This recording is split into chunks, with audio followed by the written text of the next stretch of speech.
প্রচন্ড জোর একটা কলিশন হয়, আমি ছিটকে পড়ে যাই বাসের ওই আইলটাতে। ট্রেন ছেড়ে দিয়েছে, আমি দৌড়াচ্ছি আমার বোনকে নিয়ে। ডাকাত পড়েছে এরকম একটা They wanted to stop me. They thought something was wrong. তো এটা আমার একটা খুব তিক্ত অভিজ্ঞতা। নমস্কার, আমার নাম রিঙ্গো, আমি একজন পরিচালক এবং ক্লিকের সাথে বেশ অনেকদিন হলো আমাদের একটা বিউটিফুল রিলেশনশিপ। তো এইবারে সম্পর্কটা একটু অ্যাডভেঞ্চারের সম্পর্ক হয়ে গেছে আমাদের। আপনারা হয়তো শুনছেন বা সোশ্যাল মিডিয়াতে দেখছেন যে একটা বেশ জমজমাট ব্যাপার হতে যাচ্ছে। কোথায়? লোকেশন হচ্ছে রাজস্থানের জয়সলমীরে সোনার কেল্লা। ধরুন আপনি আপনার ফ্যামিলিকে নিয়ে একটা ছুটি কাটাতে গেছেন, মজা করতে গেছেন এবং গিয়ে হঠাৎ করে একটা অদ্ভুত বিপদের সম্মুখীন হন আপনারা, এবং এই বিপদটি সমানে এসকেলেট করতে থাকে, মানে বাড়তে থাকে।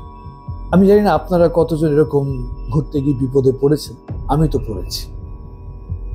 এবং আমার গল্পটি শোনার আগে আমাদের সাথে যারা যারা অ্যাডভেঞ্চারে আছেন দেখি না তারা কি বলছে। নমস্কার, আমি সব্যসাচী। বেড়াতে কেনা ভালোবাসে, আমিও ভালোবাসি এবং আমরা সবাই ঘুরতে যাই, বেড়াতে যাই একটা চেঞ্জের জন্য, নতুন জায়গা দেখার জন্য। এমনই একটা ঘটনা ঘটেছিল, তখন আমি খুব ছোট, আমি তখন ক্লাস 3 বা 4 পড়ি। বাবা মার সাথে ঘুরতে গিয়েছিলাম। তো আমাদের একটা ট্রিপ করার কথা ছিল সিমলা, মানালি এবং আরেকটি কোনো জায়গা ছিল যেটা আমার এখন আর মনে নেই।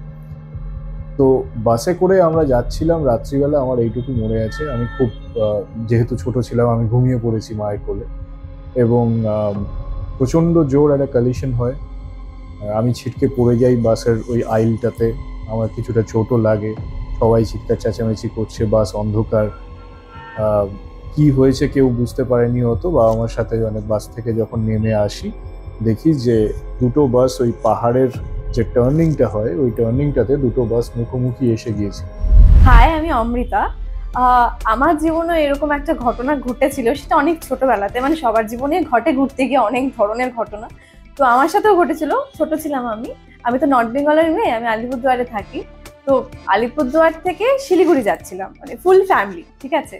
তো এবার ট্রেন দিয়ে দিয়েছিল স্টেশনে, তো কিছু লোক উঠে গেছে আর আমার সাথে আমার 2 বোন ছিল। আমরা গেছিলাম দোকানে চিপস কিনতে গিয়ে আমাদের খেয়াল ছিল না যে ট্রেনটা ছেড়ে দেবে বা টাইম। বাবা ফোন করছে কিন্তু ফোন ভাইব্রেশনে ছিল, দেখছি না। তো কি করেছি, গিয়ে চিপস কিনে আসতে গেছে, ট্রেন ছেড়ে দিয়েছে। আমি দৌড়াচ্ছি আমার বোনকে নিয়ে, বাট তখনই ট্রেনের ভেতরে আমার জেঠু চেনটা টানে, ট্রেন তো দাঁড়িয়ে যায়। তখন কি হয়েছে, আমরা দৌড়ে উঠে গেছিলাম বগিতে, বাট ওদেরকে নামিয়ে দিয়েছে। নমস্কার, আমার নাম দেবাশিস নাথ। আজকে আমি আপনাদের সঙ্গে একটা অভিজ্ঞতার কথা শেয়ার করব। ট্রেনে করে যাচ্ছিলাম হরিয়ানায় প্রায় 30 বছর আগে, একটা ব্যবসার কাজে আর কি। তো খুব এমার্জেন্সিতে যেতে হয়েছিল, সঙ্গে টাকা পয়সাও ছিল। ট্রেনটা ছিল জম্মু তাওয়া এক্সপ্রেস। উত্তরপ্রদেশে ঢোকার আগে কিংবা মাঝামাঝি এরকম একটা সময়, তখন রাত বেশ অনেকটাই হবে। হঠাৎ শুনছি আমাদের কামরার মধ্যে ডাকাত পড়েছে এরকম একটা রাত হয়ে যায় না তখন, না জেনারেল থেকে এসি কামরার মাঝখানে একটা শাটার দেওয়া থাকে, ওটা ডাউন করে দেয়। এমনভাবে শাটারটাকে মানে কি ধাক্কাধাক্কি করছে, আমরা বুঝতে পারছি যে ওটা ভেঙেই ফেলে দেবে। কিছুক্ষণ পর, প্রায় ঘন্টা দেড়েক পর ট্রেনটা না থেমে যাওয়ার পরে আমাদের যে এসি কামরার যে জানলা দরজাতে পেটাপিটি করলো আর আমরা বুঝতে পারছি মানে তখন যে কি পরিস্থিতি, মানে ঘুম, এসি সব কিছু না, মানে কোথার দিয়ে চলে যাচ্ছে, মানে কি করব সেরকম একটা দিশা। হঠাৎ কিছুক্ষণ পরে দেখলাম ওই মানে ওরা কোথা থেকে দৌড়াদৌড়ি করে চলে গেল। আধ ঘন্টা পর ট্রেন চলল। নমস্কার, আমি মৌমিতা। আজ আমি আপনাদের সাথে আমার এইরকমই একটি ঘুরতে যাওয়ার অভিজ্ঞতা শেয়ার করছি। যদিও আজ সেটা খুব ইজিলি বলতে পারছি, সেদিন খুব একটা ব্যাপারটা মানে সুখকর ছিল না। আমরা পুরী ঘুরতে গেছিলাম ফ্যামিলির সাথে। পুরীতে মানে তখন উল্টো রথে জগন্নাথ দর্শন করতে গেছিলাম। আমরা উল্টো রথের পর হোটেলে ফিরছি। আমার কাঁধে দায়িত্ব নিয়ে দেওয়া হয়েছিল ক্যামেরাটা রাখতে। নতুন ক্যামেরা, আমার জাস্ট খেয়াল নেই।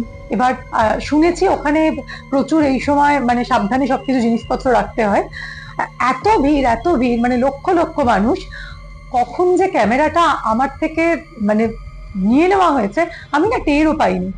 হঠাৎ যখন হোটেল ফেরার পথে সবাই যখন মানে বলছে যে ক্যামেরার খোঁজ পড়েছে, তখন দেখছি বেলটা আমার কাঁধে রয়েছে, কিন্তু ক্যামেরাটা মানে কেটে নিয়েছে।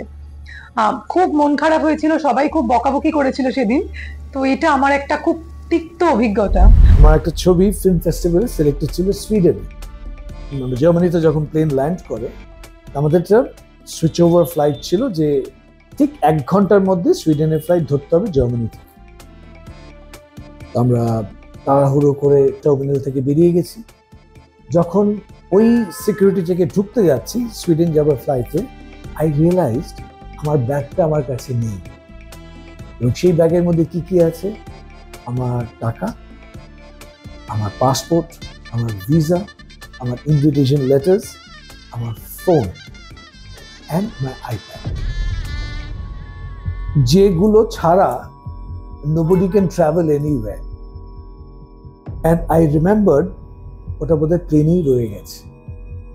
তা আমি জাস্ট ঢুকতে যাচ্ছিলাম, তখন রিয়েলাইজ করছি ওটা আমার নেই। I ran back. এবং জার্মানিতে মিউনিক এয়ারপোর্টটা এতটা লম্বা, 2.5-3 কিলোমিটার লম্বা একটা এয়ারপোর্ট।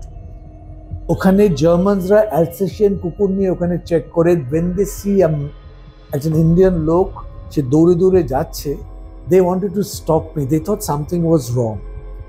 আমি কারোর কথা না শুনে দিয়ে said stop stop stop. So I ran. গিয়ে দেখছি প্লেনটা অলরেডি হ্যাঙ্গারে চলে গেছে ক্লিনিং এর জন্য। By the time security personnel came, এবং they surrounded me completely. And 3টে কুকুর, জার্মান শেপার্ড, এত বড় বড় কুকুর, ওরা লিশের মধ্যে বাঁধা। They thought there was something going on over there. তো তারা জিজ্ঞেস করে যে who are you, where are you going. এই সময় যাতে আমার একটা কথা মনে হয়েছিল, ওখানে একজন এয়ার হোস্টেস ছিলেন যার সাথে এই আমাদের ফিল্ম ফেস্টিভ্যাল নিয়ে কিছুক্ষণ কথা করেছিলেন, যে ওয়্যার আর ইউ গোয়িং আলাপ করেছিলেন। এবং ঘটনার চক্রে মানে this is all about God's connection. বিপদ হলে বিপদে যদি ভগবান ফেলেন, ভগবান এই বিপদ থেকে বাঁচিয়ে দেন। I saw that air hostess দূর থেকে যাচ্ছেন, so I called for her. So securities got very worried. Air hostess came. ওনাকে যখন বলি, she said I will try. ওখান থেকে প্লেনের অফিসে ফোন করা হয়, এয়ারপোর্টের ডক অফিসে। ওখান থেকে একটা গাড়ি করে ওরা যায় হ্যাঙ্গারে সিট নাম্বার থেকে ব্যাগটা নিয়ে এসে they handed over and I did not miss my flight. এই পুরো জিনিসটা এক্স্যাক্টলি 30 মিনিটসে ডেটেড। এটা আমার কাছে একটা মানে দিস ওয়াজ মানে ওই সময় বিদেশে যেখানে কাউকে আমি চিনি না, কেউ আমাকে চেনে না, ওইরকম একটা জায়গায় হারিয়ে যাওয়া যে কতটা একটা আতঙ্কের ব্যাপার হতে পারে, this I have experienced. So if you ask me adventure বা এই ফিল্ম ঘুরতে গিয়ে কি হতে পারে, এটা আমার কাছে একটা মারাত্মক ঘটনা। মানে দিস ইজ আনফরগেটেবল।